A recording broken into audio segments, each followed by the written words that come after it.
My mom and dad had my sister Emily when they were quite young, which meant she pretty much grew up alongside them in a way. For the longest time, it was just the three of them, almost like a little team. Since both of my parents have always been highly career driven, they instilled that same ambition in Emily from an early age.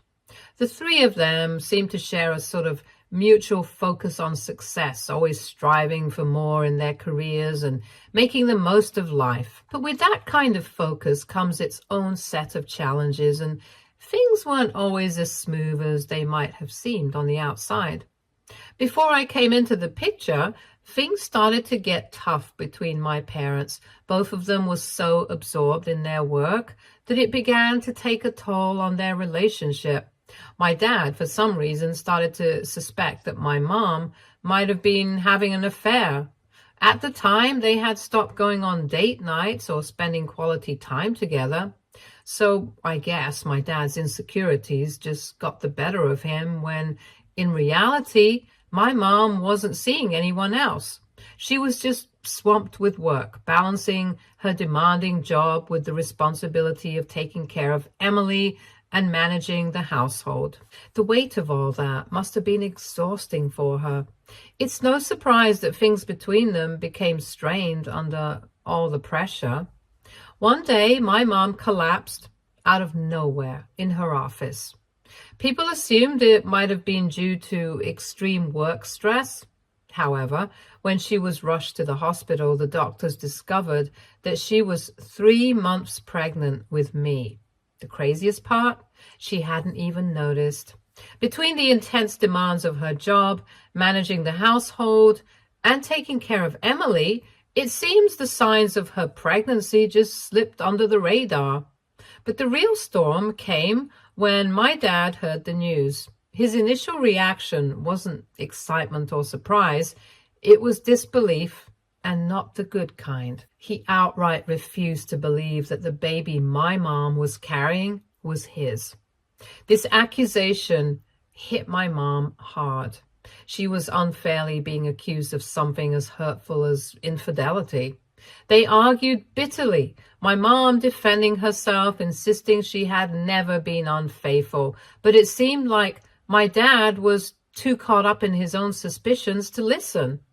Emily, who was old enough to witness everything, has told me that my dad even moved out that same night. He told my mom that he wasn't going to return home until she could prove that I was his child. Well, when the DNA results finally came back, confirming that I was indeed my dad's child, he was dumbstruck. My paternal grandparents were furious with him after that. They tore into him for being such a terrible husband, for doubting my mom, who had done nothing but remain loyal and carried the weight of their family on her shoulders. They stood by my mom's side, calling out their son for his lack of trust and faith in her. After facing the wrath of his own parents and realizing how deeply he had hurt my mom, my dad was left with no choice but to beg my mom for her forgiveness. He eventually moved back in for the sake of us, but things were never quite the same between them. From that point on, my mom made it clear to him that the dynamic in their marriage was going to change. She had always been the one to go above and beyond, taking on more than her fair share of responsibilities, both at work and at home. But after everything that happened, she had realized just how precious her life was.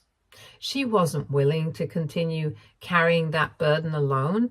She told my dad in no uncertain terms that he had to step up around the house. If he didn't, she was prepared to walk away.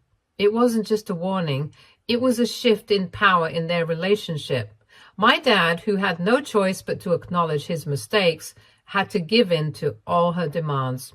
From that point on, things were different. They may have reconciled, but the trust between them had been fractured, and my mom was no longer willing to go the extra mile to hold everything together alone. For this very reason, my dad has always seemed to carry this belief that I was somehow the cause of this fracture in their marriage. He believes that it was because of me that their marriage was never the same. I know it sounds almost unbelievable, childish even, but that's exactly the way he operates.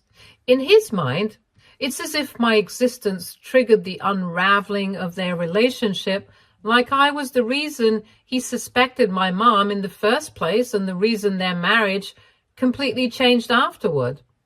Ever since I was born, he's held this bizarre grudge against me and has always sort of ostracized me from his life. It's hard to explain, but my dad is incredibly manipulative in this way. In front of others, he puts on this act. He's kind, pleasant, and even affectionate towards me when other people are around. But the moment it's just the two of us, or even just Mom or Emily, his attitude towards me changes completely. He treats me with such coldness, as if I shouldn't even exist. It's like flipping a switch. I have always felt his dislike towards me ever since I was a child. Even my sister Emily remembers how distant and neglectful he was when I was born. She's told me stories of how sometimes whenever I would cry, my dad would just let me be, not making any effort to comfort me, hold me, or even acknowledge that I was upset. He would leave all of that to my mom, Emily, or the babysitter, anyone but him. It was like he had decided from the start that I wasn't his responsibility, that I was an unnecessary addition to their lives. He has always made me feel like a burden, like I didn't belong, and that feeling has stuck with me for as long as I can remember. The only time he ever seemed to take any notice of me was when I excelled at something, particularly in school. In high school, I became this ardent people pleaser, desperately seeking my dad's approval in the only way I knew how, through my achievements. I worked incredibly hard just to get good grades because I knew that was the only thing that would make him acknowledge me. It was like his attention came with a price tag. I had to perform. I had to be exceptional, or else I was invisible to him. It wasn't about love or connection. It was transactional. And I spent so many years chasing that approval, hoping it would be enough to make him see me. But deep down, I always knew that no matter how well I did, I could never change the way he saw me. As I grew older and went off to college, I slowly started realizing that no matter how hard I worked or how well I performed academically, I would always fall short in comparison to Emily in my dad's eyes. It didn't matter how many good grades I brought home or how much effort I put into trying to please him. I was always a distant second to my sister. However, I have never resented my sister over this. Emily and I have always had a great relationship, and I'm so grateful for her. Because of the big age difference between us, she's always treated me almost like her own child. She's incredibly loving, nurturing, and protective of me. Emily has always tried to make sure I felt included, loved, and valued. Although I don't blame her for any of my dad's behavior towards me, deep down I do sometimes feel a tiny bit jealous that she gets to have a good relationship with our dad in a way that I never can. Emily and my dad have this close bond, their own special connection that I've always been on the outside of. I think part of me has always yearned for that same kind of relationship with him, but no matter how much my mom pushed my dad to include me, he never really did. He always made me feel like an outsider, like I didn't belong in that part of their world.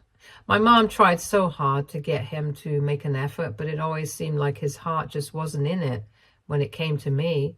That hurt more than I can even put into words. Hence, after I graduated from college, I realized I had spent so much of my life running after my dad's attention, desperately seeking the approval that never came, and it was draining.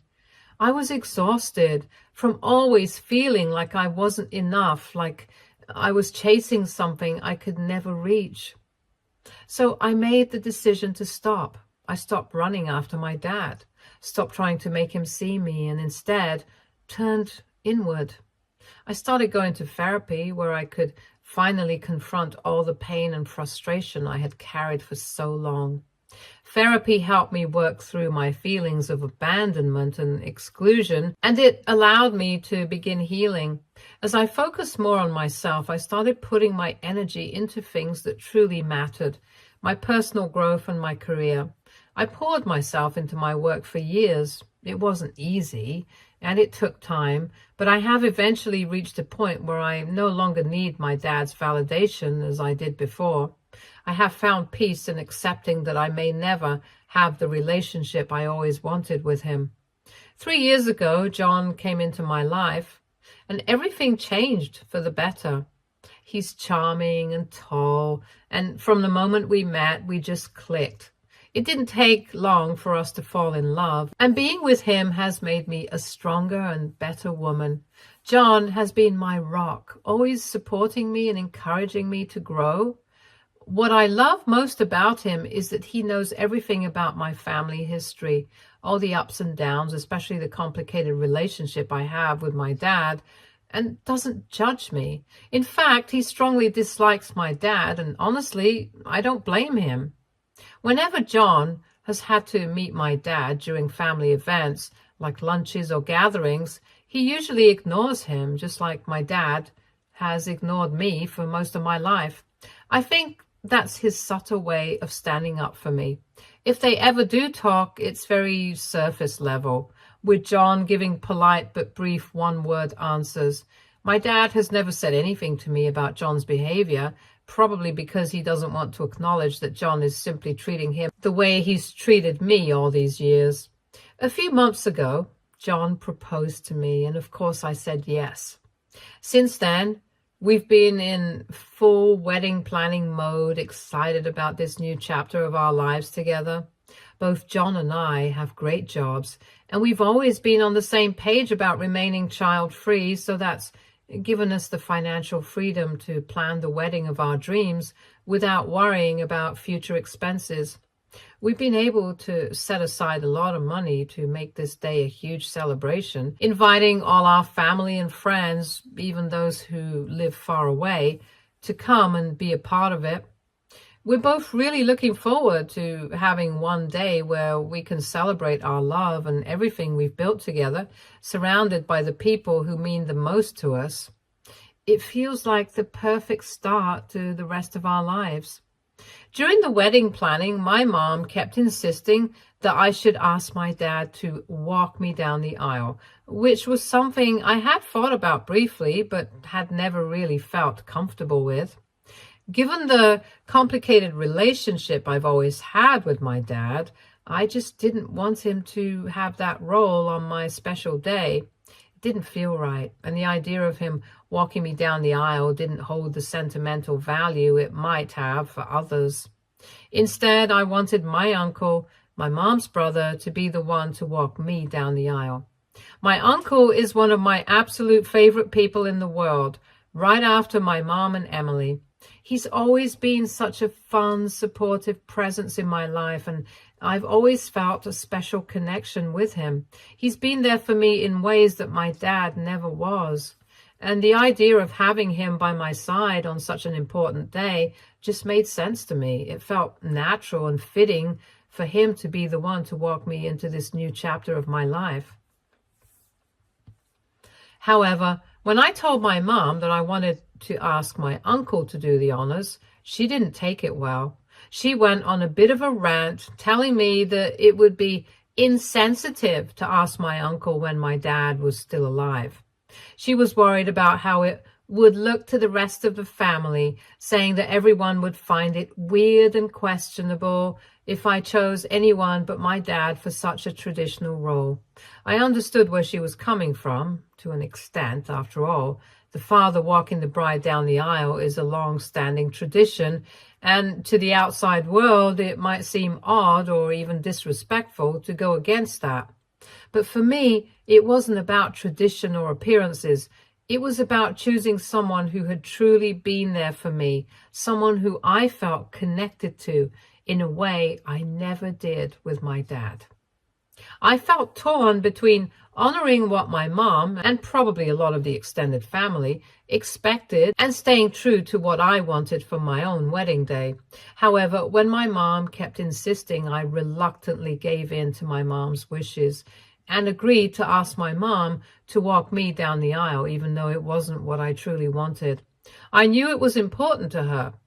And part of me just wanted to avoid any further conflict or drama leading up to the wedding.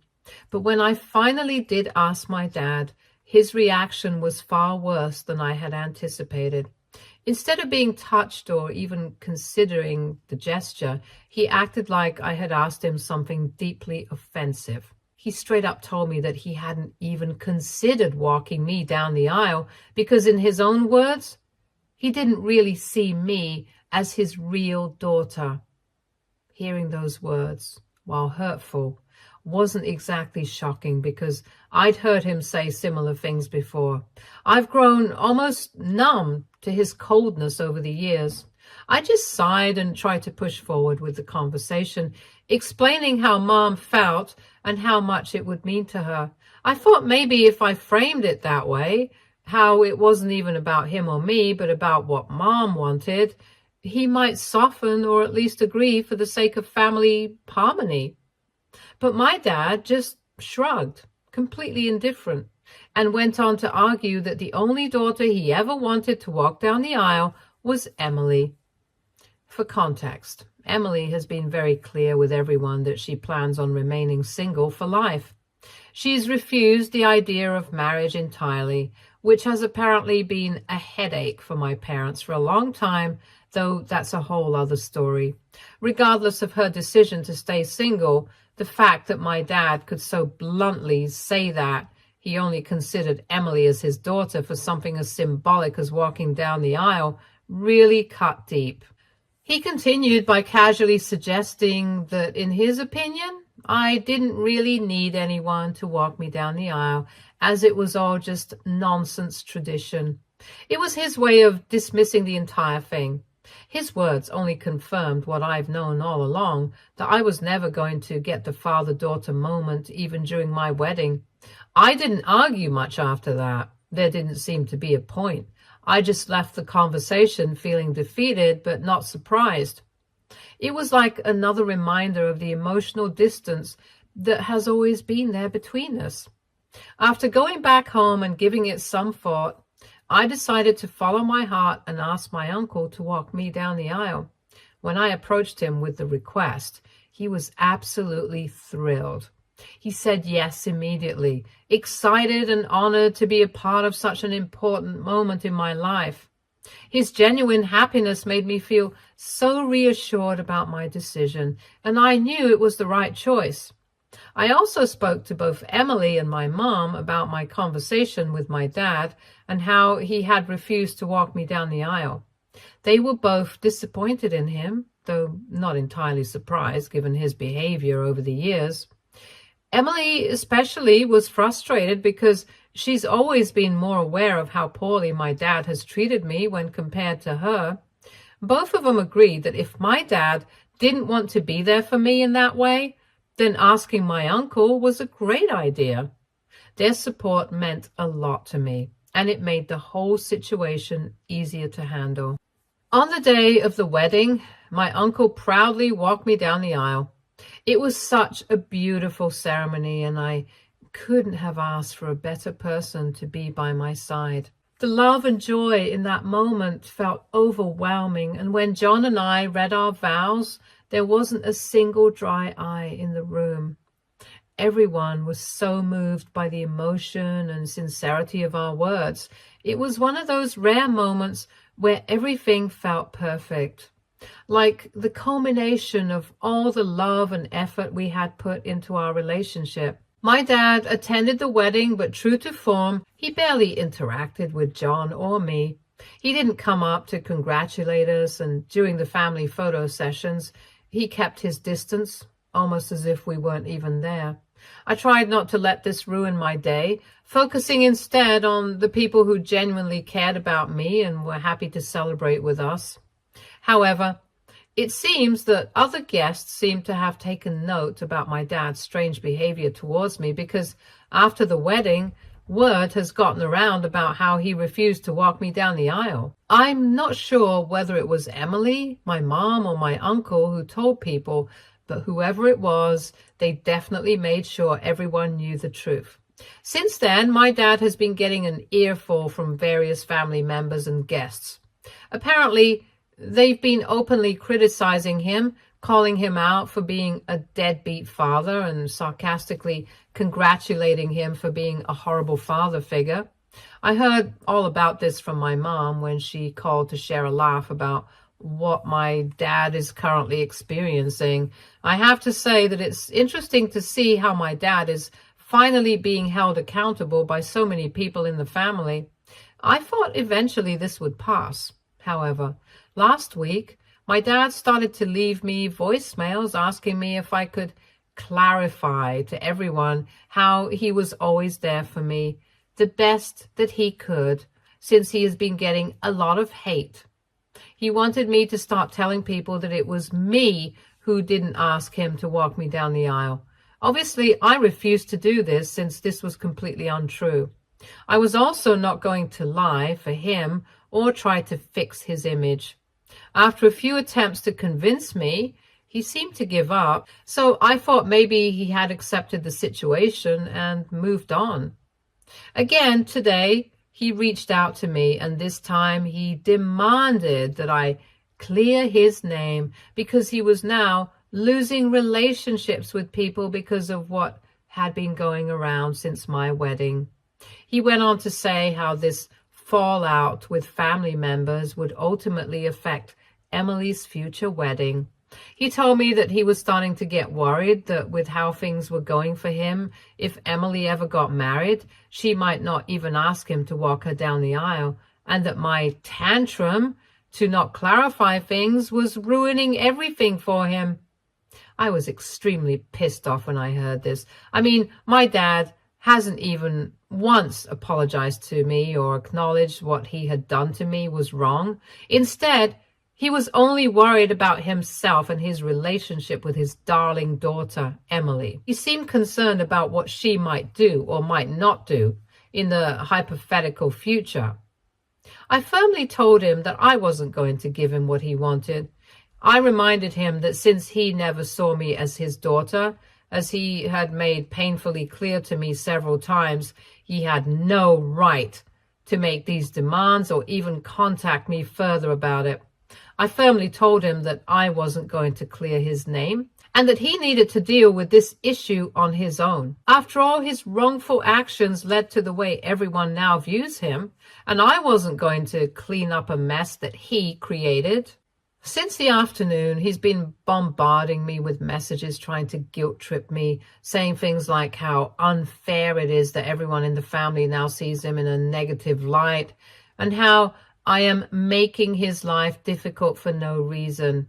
He's acting as if he's the victim in this whole situation, completely ignoring the years of emotional neglect and hurt he's caused me. It's frustrating. AITA, Update 1. Thank you to everyone for your kind words. As many of you have rightfully pointed out, for my dad, it's all about appearances and the fact that his actions might now have consequences for his image. He has never cared about me, and he never will. Honestly, this situation has only solidified my decision to distance myself from him permanently. For everyone asking why I didn't do this earlier, it's because he wasn't really an important part of my life, and I had pretty much gotten used to not caring much about him. It was only because my mom wanted me to ask my dad to walk me down the aisle that this whole wound reopened. I thought maybe it would be a chance for reconciliation, but clearly it was a mistake. Update 2. My husband had a talk with my dad today and has asked him to back off. John made it clear to my dad that he agreed with everyone in the family calling him a deadbeat because that is exactly who he is. My husband believes that my dad is a useless figure in my life who has never really contributed anything good. John pointed out to my dad how, despite his resentment towards me, I had achieved everything in my life, and now that I was married, he was not going to allow anyone to talk to his wife that way. John firmly told my dad that if he had any further issues with me, he should reach out to him instead of bothering me. Since then, my dad has been too afraid to send me any more texts. Update 3. To everyone who's been asking why my mom and Emily let things slide regarding my dad's treatment of me, I want to clarify that they have always taken my side. Ultimately, while they never let things slide with him, they also can't fully control my dad's behavior towards me either. Now, coming on to the actual update, I decided to have a conversation with my mom about everything and to tell her exactly how I have always felt about my dad. I explained in detail to her how difficult it had been for me growing up with a father who resented me so much. And though I had tried to brush it off for years, now that I was a grown woman and married, I was sick of Dad still treating me like trash. I told my mom how he had blamed me since my birth for something that was beyond my control, and ultimately it felt like I had grown up without a father figure all my life. Hearing this, she teared up and begged for my forgiveness. She apologized for not protecting me more and admitted that she should have stood up for me better. I also told my mom that although Dad had stopped texting me for now, there was no guarantee he wouldn't start pestering me again, so she needed to speak to him and ask him to back off, as his words were starting to affect my mental health. In the end, my mom gave me a big hug and assured me that she would address the issue with him immediately. It turns out that she, along with Emily, my uncle, and even my paternal grandparents, staged an intervention for my dad. From what I have gathered, they all confronted him about how he's been mistreating me for no valid reason. They made it clear that he was entirely in the wrong for blaming me all these years, when he should have blamed himself for being foolish enough to doubt his loyal wife. While I don't know the exact details of what was said during that intervention, it must have been pretty serious because my dad's attitude shifted afterward. Following that intervention, my dad reached out to me again, and this time with a half-hearted apology. I am sure he was forced to do this. He acknowledged his wrongs, but didn't exactly take full accountability for them. He admitted that as much as he can't help but dislike me, he's going to keep those feelings to himself moving forward and stop bothering me with it. He then went on to apologize for refusing to walk me down the aisle and promised that he wouldn't ever ask me again to clear his name with the rest of the family. I decided to take this opportunity to set a firm boundary with him once and for all. I told my dad that for the sake of my mental peace, I would be cutting him off. I wasn't willing to engage with someone who had hurt me so deeply and repeatedly. He accepted my decision without much pushback. Update 4. It's been 7 months since I cut my dad out of my life. Although I still see my family, I make sure to avoid any events where my dad will be present, and luckily, he does the same. It turns out that 4 months ago, Emily also cut off her relationship with her dad. She moved to a new city and then blocked him from everywhere. Emily told me that she had always felt bad and guilty over how he had always treated her better than me and had been considering cutting him off for a while. The move seemed to give her the fresh start she needed to break free from him. My mom mentioned how upsetting this was for my dad when he found out that Emily did not want to have a relationship with him any further, but there's nothing he can do about it now. I have to say, these days, I feel much lighter and happier. For years, I had carried the burden of trying to earn my dad's approval, of trying to understand why I was never good enough in his eyes. But severing ties with him has been the healthiest decision for me, and it's something I wish I had done sooner. Currently, I have been fully focused on my life, my marriage, and the people who truly love and support me. Stay tuned for more stories from our girl relationships.